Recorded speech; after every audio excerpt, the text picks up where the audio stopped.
we are dealing with a tripartite situation where I'm doing a little bit of before, and then I'm giving you the during, and then we're going to look at the after as well, both the legacy of the ride and the various iterations that it had. You know, it's often thought, or often received wisdom, that Spotswood and his expedition went into uncharted areas. This is not the case. The big question may be not just who had been out there previously, but who had not been out there previously. John Smith got at least up to the Fredericksburg area. He talked to people, to Indians who had been farther up, and even who had a little bit of knowledge of the valley. And of course you have the Champlain map. Champlain never got here, but apparently he talked to people who had some knowledge of the area. John Lager, of course, well known, having gone over the mountains in at least 3 expeditions. Then you've got the more south side expeditions, Abraham Wood, Thomas Batts, James Needham. Supposedly at least one of those got all the way down to Tennessee, and I will defer to our president, a Tennessee native, to tell us a little bit more about that at some point. Interestingly enough, one of those groups, when they were coming back, actually met another expedition going out, supposedly led by the first William Byrd.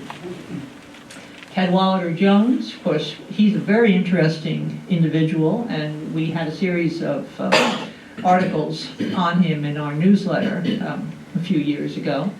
Did both the exploration, an essay, and surprisingly, maybe not surprisingly, but a very accurate map. You can actually tell where a lot of these areas are that he's mapping. Also, the hunters and rangers, we'll talk about them a little bit shortly, but rangers, of course, were an official group who literally did range through the uplands. And there's that wonderful quote from one of the Fairfax land grant cases where they fell in, and he said he and his companions have been hunters in the woods for many years, and they have a pretty good idea of what's up in the upper Piedmont and up to the Blue Ridge. Next. Now, as noted, of course, we don't have enough descriptions and maps. You know, those of us who do and love historical research can never have enough documentation. But still, I keep hoping that a couple more names may show up at some point. Next. The strange Indians lately seen on our frontiers. And here's a familiar person, Lieutenant Colonel James Taylor of King and Queen County. Actually lived in what's now Caroline, and also had been discussing things with Colonel George Mason, George II of Stafford County. Keep in mind that at that point the counties are wandering way up into the Piedmont, not just the current boundaries. And they came in and said, you know, there's 1704, there's strange Indians that they've seen on the frontiers. Taylor would like to mount an expedition to look at this. He said he's going to the back parts of King and Queen County, that's all the way up into what's now Orange. And Council and the House backpedal a little bit. They said, okay, this guy's an assistant county surveyor. We're not letting him loose up here without a little bit of supervision. So Taylor comes back with his friend and near neighbor, John Baylor, and if you know anything about the land grants we have here, of course, we are sitting on James Taylor's 1722 patent, and John Baylor's 1726 patent was just to the west, and the warrants were actually considerably before that. Details were asked for this proposed expedition, and keep in mind what was required, what was asked by the government of Virginia, because you will see some similar things in about 10 more years. 30 gentlemen formed into a quasi-military troop. They had to go with their own charge. They had to agree in writing to guidelines before the governor would grant commissions. All of this was official. It wasn't just a bunch of guys wandering around up there with no supervision. The governor had his hand right on that pulse. They had to provide their own equipment, servants, weapons, ammunition, and a trumpeter. And we'll hear about another trumpeter shortly. And to work out a plan for command and also succession planning in case anybody got killed or injured up here. Unfortunately, there's no further official record, and I emphasize official, because there seems to be an awful lot of knowledge of this area within the next decade or so. Next. So soon after this, we do have a statute passed that is encouraging people at their own charge again. You know, we're going to be good stewards of the public purse. We're going to make discovery of any town or nation of Indians to the westward or between the Appalachian Mountains. Appalachian actually usually means the Blue Ridge. And they be granted sole trading rights for 14 years. 1710. Application has been made by the governor to several people for leave to go on new discoveries over the mountains to the westward of the colony. And of course, all suitable encouragement is to be given to these people. Next.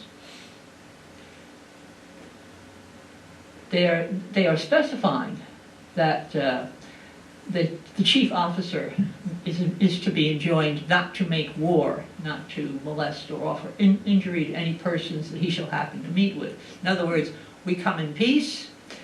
We have only the most altruistic ideas here. We're not trying to grab land or take over any Indian properties.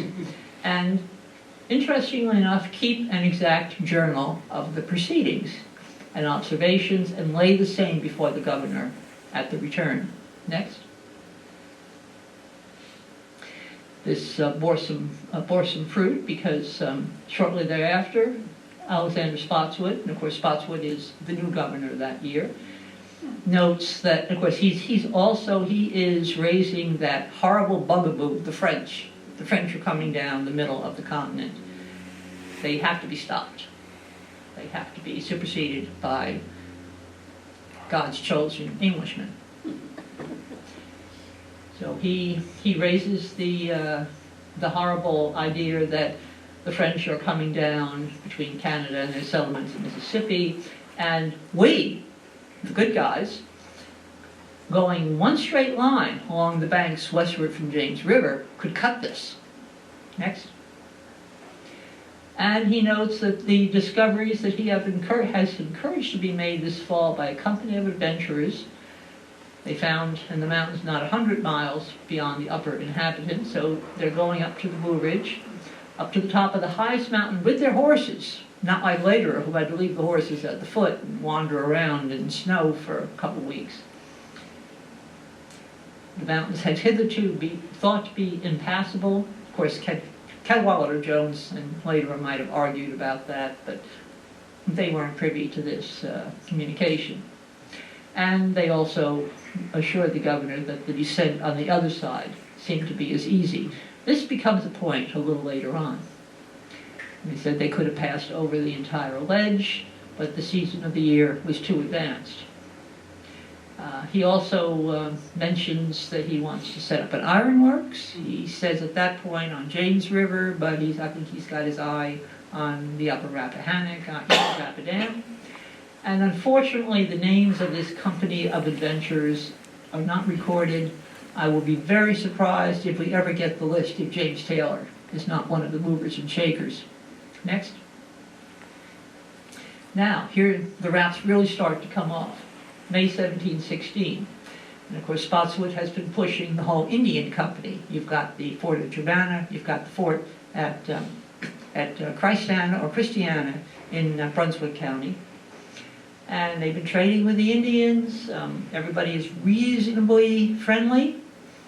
And he mentions again that by this encouragement, a passage is discovered through the mountains, which have been looked upon as impassable. And he notes that, again, with great altruism, we are preparing to open a trade that way, and we'll push it no matter what the cost. Next. A little while later, he is pleased to inform the board that discoveries have lately been made by the rangers of a passage. He's milking that passage because it's almost certainly the same Swift Run Gap passage. But he notes that he intends to send next August a greater body of rangers upon further discoveries. Next. And for the alternate viewpoint, Richard Beresford. Richard Beresford is actually an agent for the South Carolina legislature. He's a spy. He is trying to see what is going on in Virginia and how South Carolina can get ahead of the game. It's not known whether Virginia knows this. I suspect that they do, but I think he's being fed a little bit of inaccurate information. Not total disinformation, but they're just tweaking them enough to keep them a little off balance. But he does note that in 3 of the frontier counties of Virginia, there's a company of 12 rangers who make it their business to range and make discoveries, and that one of these have made a passage. Now, he says the mountains between the Rappahannock and Potomac rivers. Of course, the headspring of the James and the headspring of the Rappahannock, i.e. Rapidan, are very, very close together. Whether this is an honest mistake, whether it's something that he is being misled about to try to draw his attention a little bit farther north, is not certain. Some of the people who are great proponents of the Milam's Gap route for the Spotswood expedition treat this as proof positive that they went over Milam's Gap. And nice idea. Unfortunately, the mileage is very problematic. He does note that they went over the mountains, they saw some new cabins, sign of Indians, did not perfect their discovery being so few in number.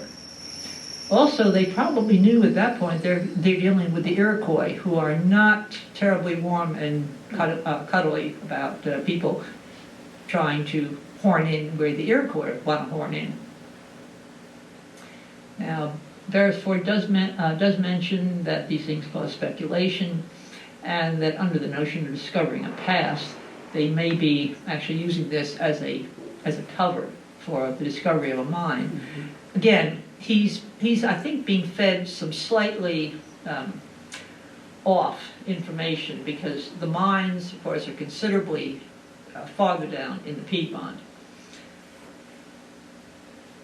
Now, what are the good ideas to justify an expedition? To check the French, that's always a good excuse. To come at the lakes, in other words, the Northwest Passage, expand settlement, British influence, see above.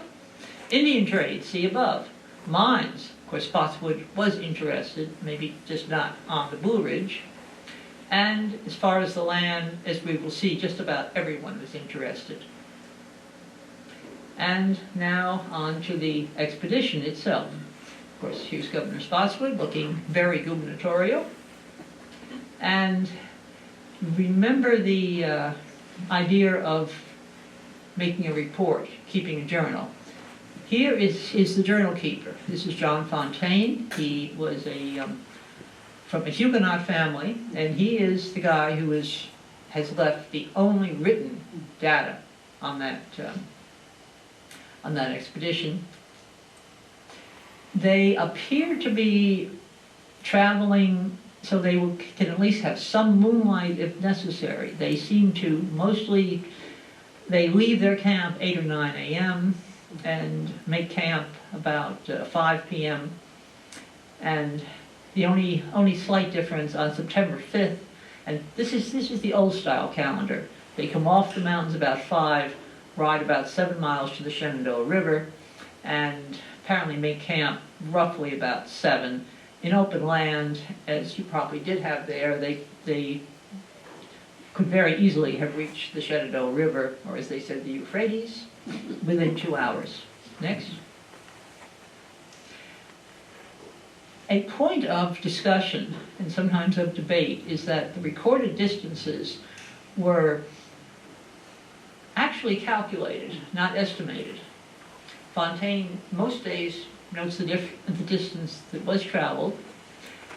Keep in mind that Lederer mentions distance, and there are several surveyors on the 1716 expedition. Spotswood is not just out there with a bunch of the higher end Virginian aristocracy and a bunch of liquor, which is often the reputation that he has gotten from this. But he's got the best surveyors and the best land scouts of his day on that expedition. He is loaded for bear. And of course, if you read Fontaine's diary, sometimes that was literal, because they did run afoul of several of probably the American black bear, who were, again, not pleased. So, everybody is assembling at Germanna. There's several days of getting together. Supposedly, they had to shoe about 70-odd horses, because the tidewater was more sandy and a lot of those horses were not shod. Regardless of that, they finally leave Germanna on the 29th about 1 p.m. We do know they go about 3 miles, and the distance would have been quite accurate. Actually, the things that can be noted are very good. They would not have been using sextants, but there were several other instruments that could be used at the time, and that do give a very, very close reading. So the first day, 3 miles, apparently modern Russell Run. They call their camp Beverly Camp. Camps are all named after participants, and basically once they come on the way back, they rename the same camps. They apparently reuse the camps. They just name it after another participant. Now, Thursday morning, they wake up to the sound of the trumpet. They've got another trumpeter with them. Apparently this is something you would just have to do on an expedition at the time. Everybody gets up, gets prepared to leave. They don't get off till 3 o'clock because the horses strayed. In those days, the horses often ranged freely with bells around their neck. So if they did try to tie them, you might have had some horses that took umbrage and broke loose, or they might have just assumed the horses were going to stay with them. The horses had other ideas. Anyway, they go about 3 more miles to Mountain Run, and that apparently is a name that has stuck, and they call it Todd Camp. Apparently a little west of Burr Hill, 6 miles total. Friday, they go about 5 miles. Things get a little bit uncertain because they do mention going back and forth across the river, possibly Somerville's Ford and then crossing again at Willis Ford. But it does appear that they get at least to the area of the modern village of Rapidan, or close to it. Next. And then they go about 4 more miles, and they say they encamp on Rappahannock River. Now keep in mind the Rappahannock and the Rapidan are kind of interchangeable in that area. And they call it A. Smith. That's almost certainly Augustine Smith, probably near the confluence of the Rapidan and Robinsons. Fontaine says they went 14 miles straight way. So they might have wiggled around a little more, but they did apparently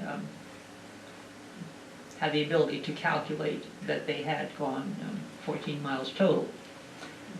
Saturday, and this is a very telling quote from Fontaine, said they rode 6 miles through a very pleasant plain which lies where the Rappahannock River forks. Essentially the Rapidan and the Robinson, almost certainly. The largest timber that ever I see, the finest and deepest mold, good grass upon it.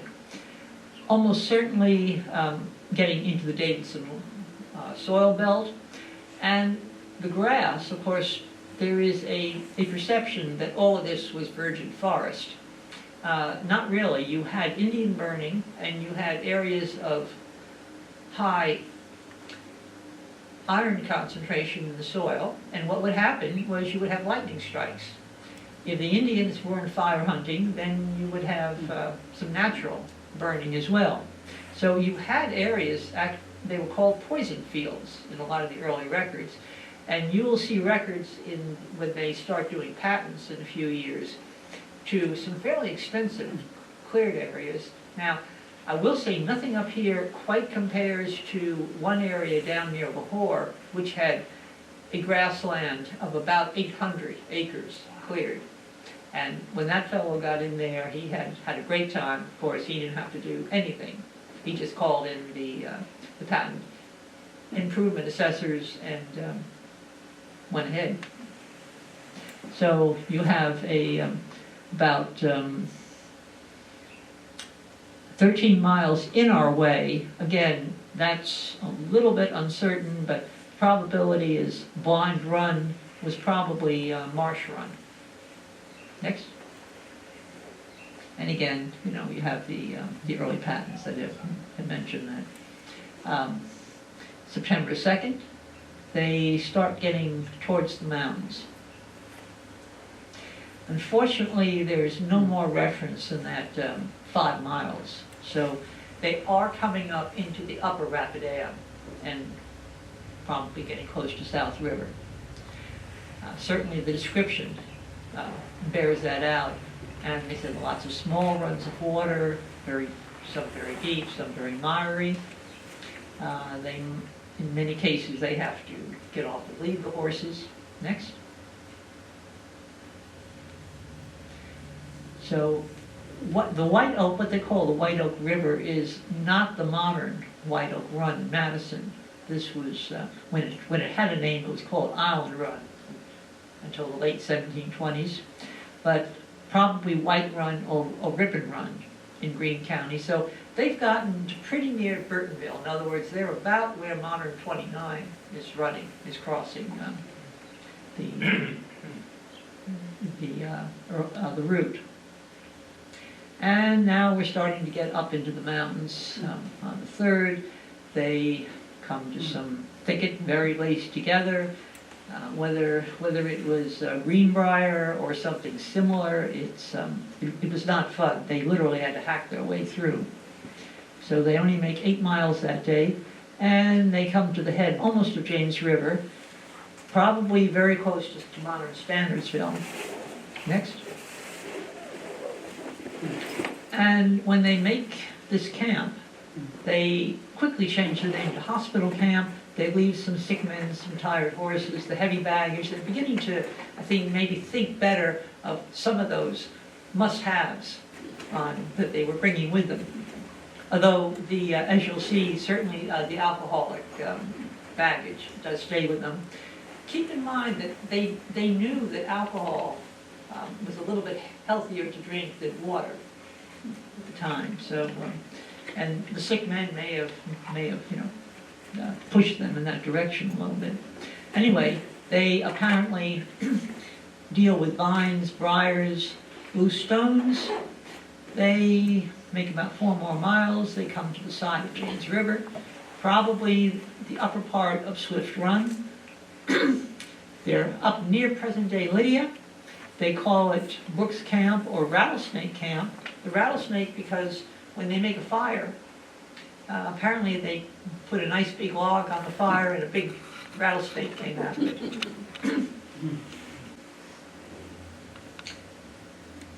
And the next day, excuse me, they follow the windings at the top of James River. They go about, and keep in mind this 4.5 miles because this shows up a little bit later.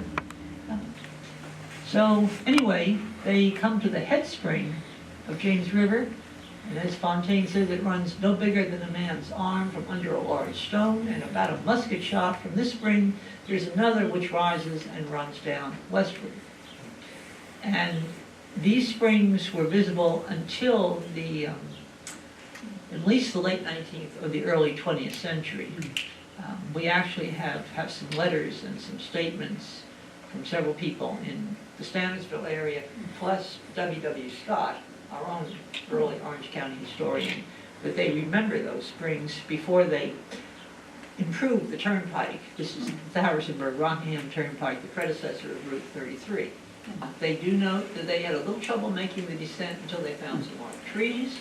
Fontaine thought they were marked by the northern Indians. In other words, this was a way for the Iroquois to find their way around. They did find a good, safe descent. He does note that several of the company were for returning, but the governor persuaded them to continue on. Now, I can just imagine Spotswood he has victory within sight, and the other guys are saying, well, we think it's time to go home. And opinions vary, and they certainly got overruled, and possibly not very gently at that point. They do get down the other side. They make camp at what they call the Euphrates, near the Shenandoah River. They drank some health on the other side. They returned to the other side of the river. They're probably a little north of Elkton. They could have been slightly to the south, but I think the estimates are a little bit better for the north. So they tried to grave some of the stones. They had graving irons. They said the stones were too hard. Fontaine carves his name on a tree. Spotswood writes a little paper saying that he took possession of the place for King George I of England, puts it into a bottle, obviously one of the things that they have emptied fairly recently, corks it and buries it, and unfortunately it's not showing up again that we are aware of. If it does still survive and it's still legible, that's a great find for somebody to see someday. Next. And of course the most famous quote of almost the whole expedition, that we got all the men together, we loaded the arms, we drank the king's health,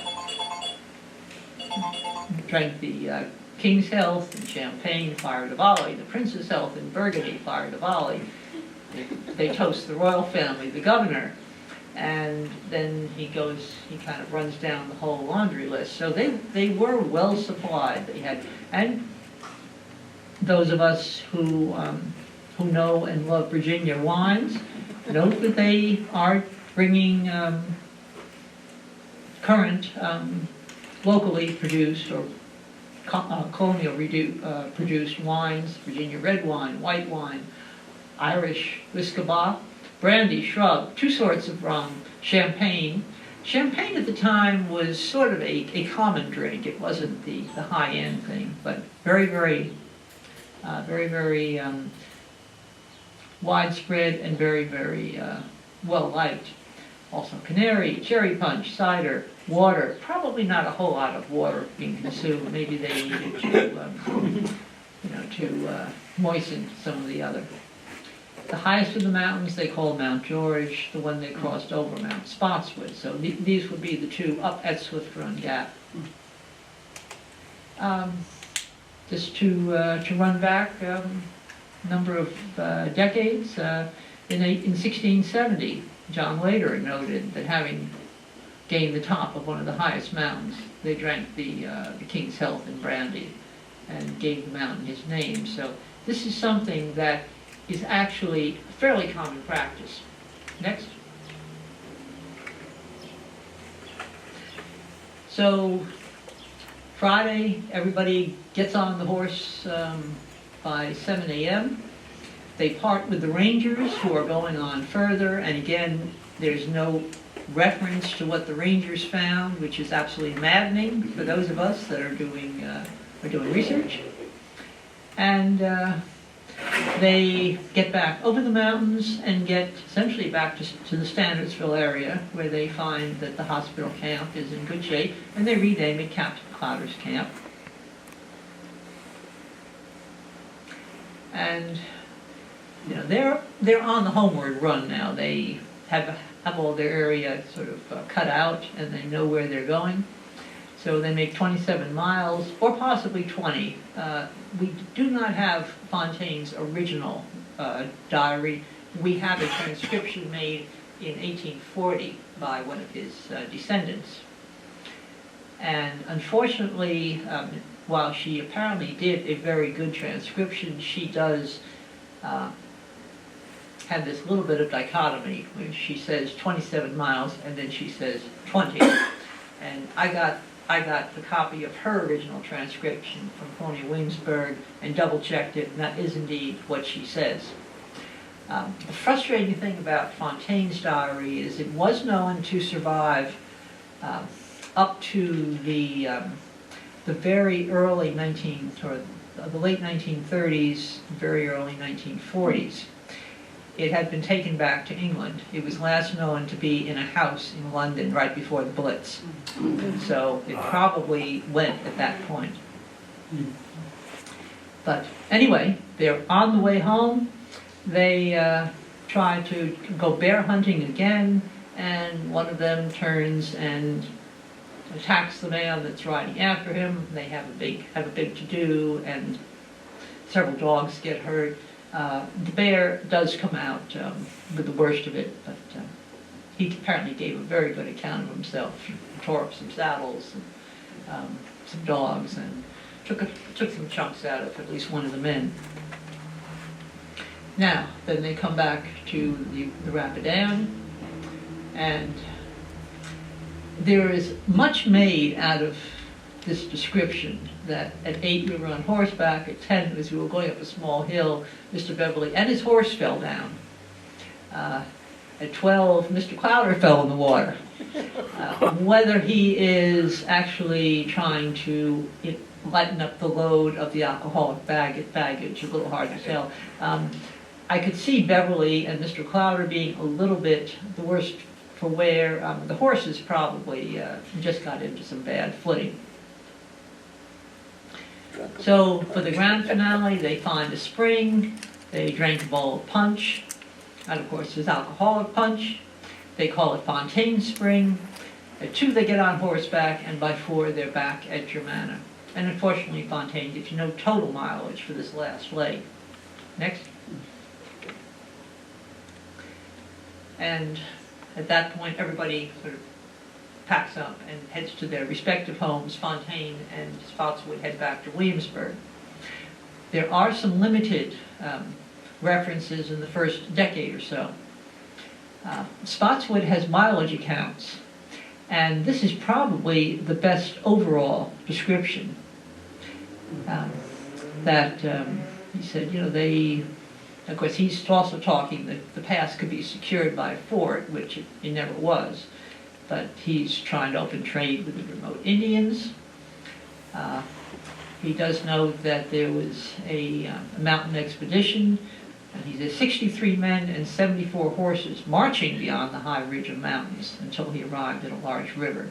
He gives a total of 445 miles, which is so close, next, to Fontaine. Fontaine says 219 each way, 438 miles in all. So, and Fontaine would have used reckon as count or calculate, not guess. The old term about you're teaching kids to read, write, and reckon. That's arithmetic. That's not scratch your head and sort of figure. It's close, close in number. And again, close, very, very close in their calculation. I think the fact that they were only 7 miles off between the two of them is a real testament to these fellows. Next. The College of William and Mary was required to have to give the governor 2 copies of Latin verses every year as their quit rent for their land. And the winner in November 1716, was a Latin poem called Expeditio Ultramontana, or the Ultramontane Expedition, written by Professor Blackamore. And it's a very, very mock heroic thing, where basically Spotswood is almost this classical hero, and he is going out and leading the men out for the greater glory of the British Crown, and they are fighting their way through wild animals and impassable landscapes, and all of this is for the glory of the British Crown. Interesting thing is, in concert with Fontaine's diary, there are a lot of things that you can identify as being the same area, the same item. And Spotswood, a few years later, writes to the Board of Trade, of course, the chief aim of my expedition was to satisfy myself whether it was practical to come at the lakes. So they have found an opening in the mountains. He has discovered by the relation of the Indians who frequent those parts that it is only 3 days' march to another nation of Indians on a river which discharges itself onto Lake Erie. He's pushing things quite a bit, but it's probably sounded really good to the Board of Trade. It probably, if nothing else, it kept Spotswood in office potentially for another year or two before his land acquisitions and his fighting with some of the other Virginia people started to get problematic. Next. Now, surveys. Within 2 years of the expedition, James Taylor is surveying large tracts of land in what's now central and western Orange County and Greene County. Virtually all of these are patented by members of the expedition or their relatives or their associates, even those who apparently may not have been on the expedition. And a number of these are actually patented by Taylor and his family members. A few more years, there is a citation in the statutes that the frontiers towards the high mountains are exposed to danger from the Indians and the late settlements of the French, and that a new county is being formed to be called Spotsylvania, and the southern boundary of the new county was to include the northern passage through the said, Blue Ridge Mountains. If you work that out, the line comes just south of Swift Run. So Swift Run Gap is the northern passage of this era. Next.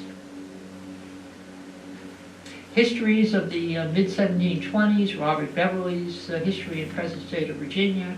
He says he is with the present governor at both these rivers, the York and the Rappahannock. Rappahannock, again, you can make a case for them at some point seeing the head springs of the Rapidan or mistaking it for the James. The York actually doesn't get as far as the Blue Ridge, but it's close to the southwest. Who's counting? You can say, we went up to the highest ridge of mountains and we found this for the crown. Hugh Jones in the present state of Virginia gives a lot of material that overlaps Fontaine and also Blackamore's poem. Next. And in the mid-19th century, you start to see a few references to this by then ancient century and more expedition, and they all mention Swift Run Gap as the probable site. So you had a very interesting historical novel, The Knights of the Horseshoe, a traditionary tale of the cocked hat gentry of the Old Dominion.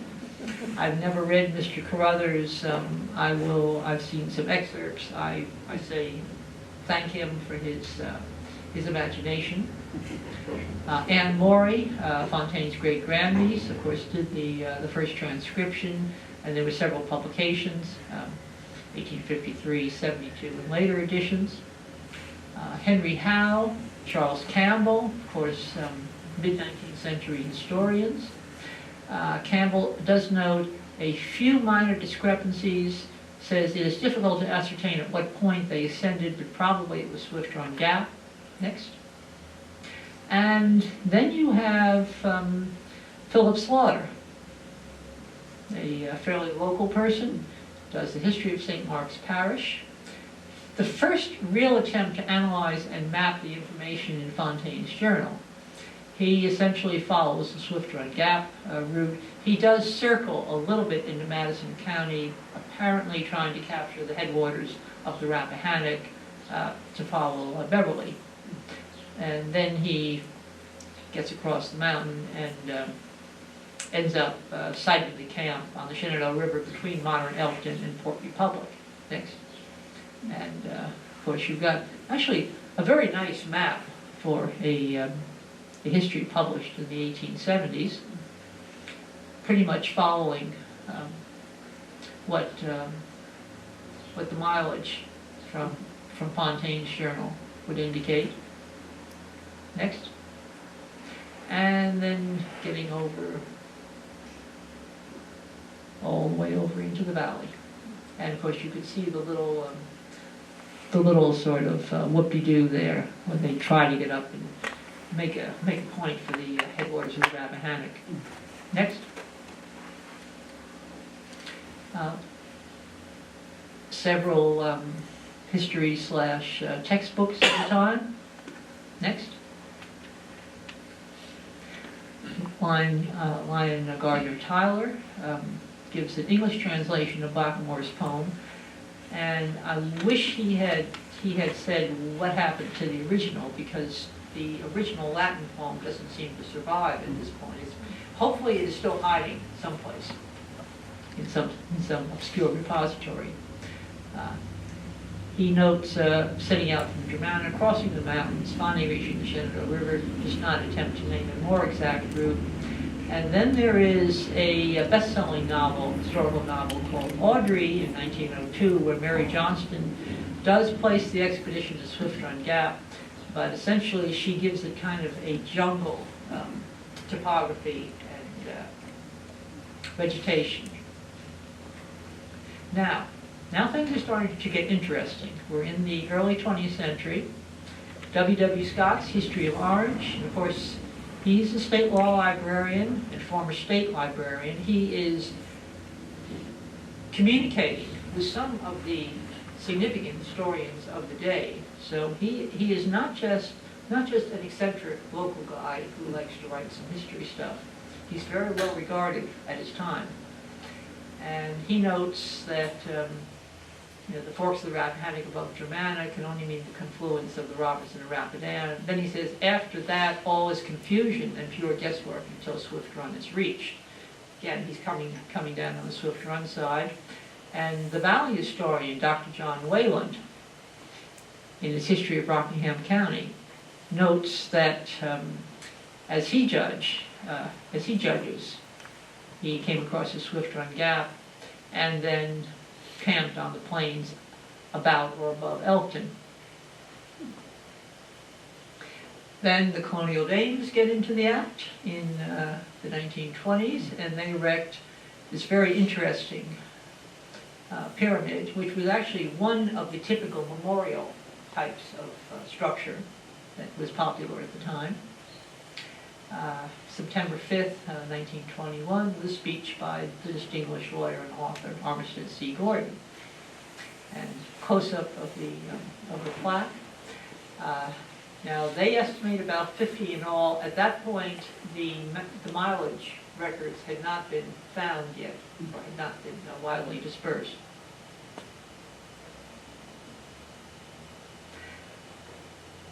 The Virginia Highway Historical Marker Program, which begins in 1927, actually has two markers for the Knights of the Golden Horseshoe. One at Madison Mills in Madison County, in other words, just north of the river on Route 15. And they just note that the camp was near here on August 31st, replaced by a slightly edited plaque. There's a lot of editing of these plaques going on because some of the early 20th century terminology is considered to be maybe not overtly offensive, but not what they want to say these days. So these are being edited and replaced at a fairly good rate in many cases. Then you have the one actually up at Swift Run Gap. Same situation. and another rock with a poem that was added in 1934 for the bicentennial of Orange. And I always love this picture. I've not been able to find something that is not terribly pixelated, but it actually shows a reenactment at Germanna in 1934, and everybody is enthusiastically toasting everybody, and they are all in Revolutionary War uniforms. Now, articles. W. Scott does some additional research. 1923, he identifies basically comes up for the route up through Standardsville, up through the Swift Run Valley to the Gap. He does identify the springs noted by Fontaine. He has been communicating with one of the Chapmans from Standardsville, and they get very specific about where the things were, and they both agree that there were those two springs. He does identify the mountains as modern High Top and Saddleback. Next. Now, here is where things start to diverge a little bit. Charles Kemper, not surprisingly a descendant of some of the Germanna colonists brought in by Spotswood. In 1922, his article on the settlement of the valley originally supported the Swift Run Gap route. He says the evidence is clear this expedition crossed the Blue Ridge through Swift Run and followed Elk Run down to the Shenandoah River. 2 years later, he decides that it makes more sense, and why he decided that, I'm not sure. He said the expedition went up Swift Run and then traveled up the mountains to Milam's Gap in Madison County. He says that's the 4.5-mile route to descend. Unfortunately, it's 14 miles and there is no Skyline Drive at the time.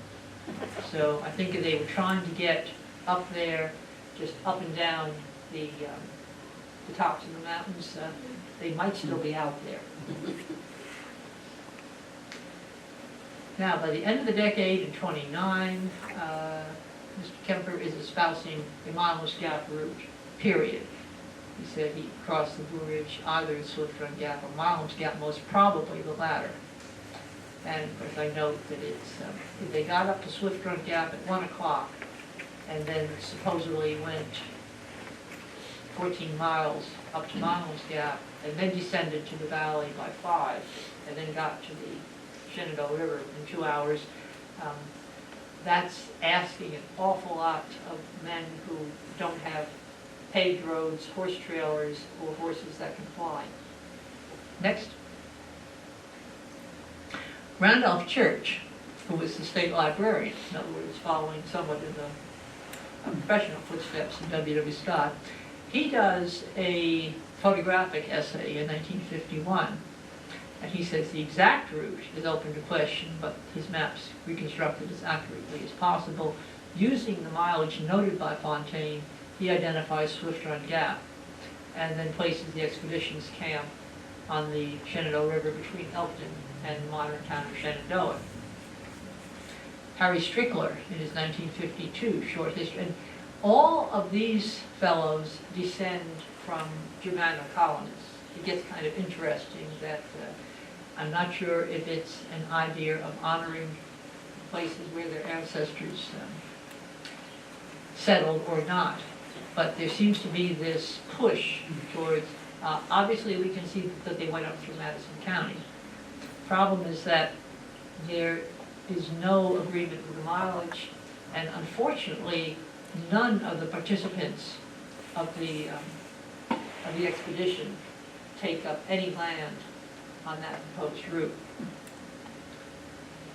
Delmer Carpenter, again, another Germanna descendant, asserts that the expedition went up the Robinson River, crossed the Milam's Gap. He, utilizing Fontaine's journal, says he finds agreement with the mileage. Unfortunately, any contradicting material is dismissed. The 4.5 miles noted by Fontaine between the last camp and the top of the mountain, he says, is the width of Big Meadows. Charles Hatch of the National Park Service And unfortunately, now he collects and mines a tremendous amount of information, compares everybody, but then essentially just accepts the Kemper, Strickler, and Carpenter articles. Next. Probably the most detailed, the Edward Porter Alexander of editing the journal. He worked for Colonial Williamsburg, and he notes that the Swift Run Gap route follows Fontaine's journal much more than the Milam's Gap. It's also interesting that a descendant of the Milam family, William Milam, has done a great deal of work on that area, and he says that he doesn't see how they got over Milam's Gap either.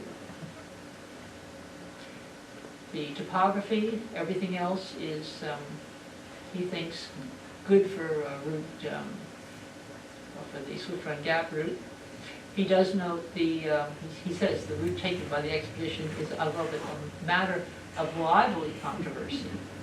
But he also notes that with changes to the old turnpike, even that and the construction of Skyline Drive, he says, even today, with all the changes, and this was the bicentennial project in the 70s, even today with all the changes, Fontaine's description rings true at Swift Run Gap.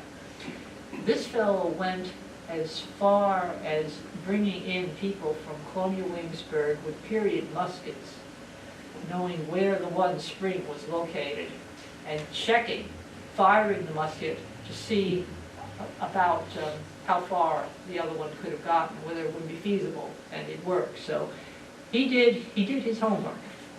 And he notes that he doesn't not think that the proponents of Milam's Gap route have been successful in arguing their case. This shows red is the Swift Run Gap route, and the dotted line is where supposedly it diverges and goes over Milam's Gap, in other words, coming down through Pre-Boysville, Syria, the route of the later Blue Ridge Turnpike, and getting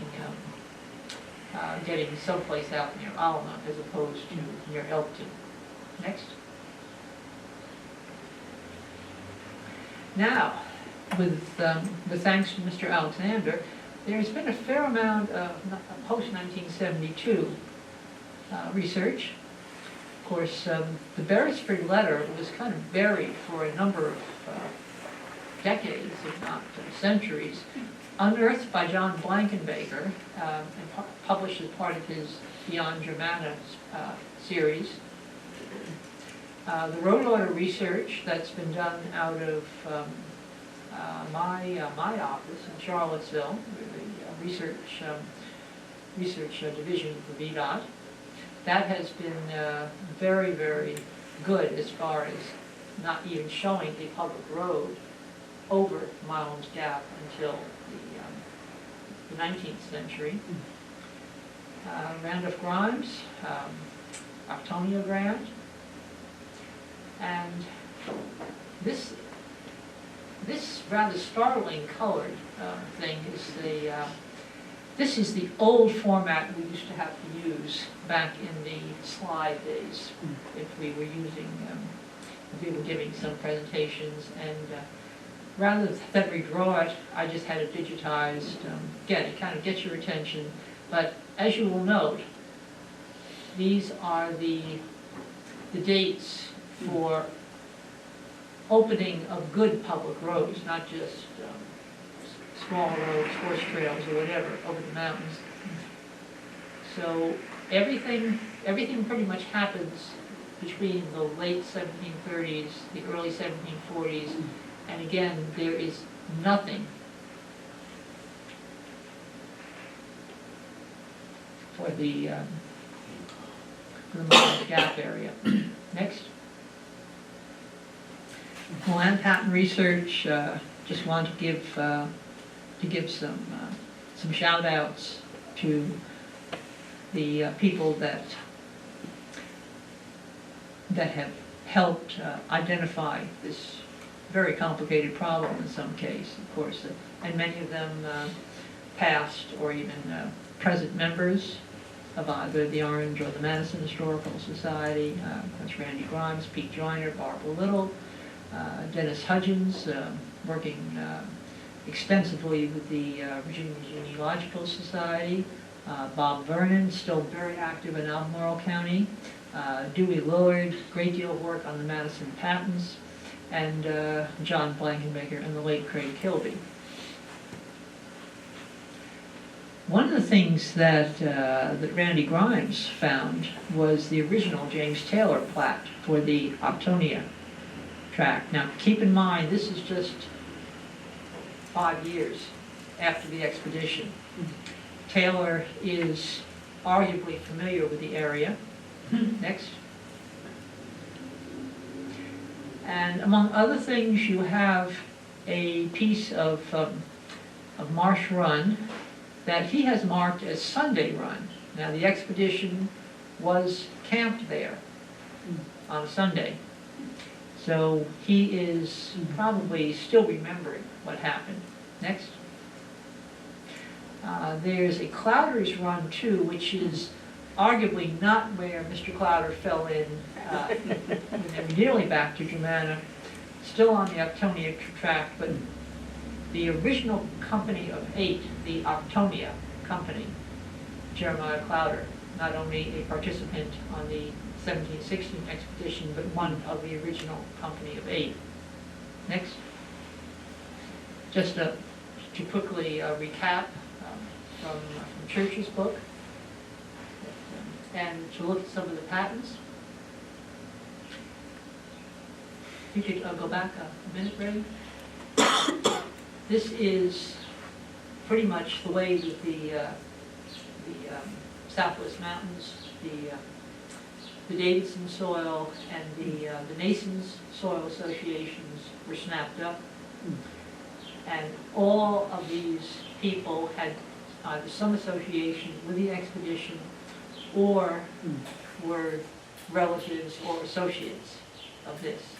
The route itself probably went roughly through here. Through here, that's Rapidan River, and moving on. James Taylor, John Baylor, Ambrose Madison and Thomas Chew, who were James Taylor's sons-in-law. William Todd again, David Gray, Henry Willis, first clerk of the county, and then the large patent up here that was later acquired by the Grimes family at Madison Mills, and then the Octonia tract going on. Next.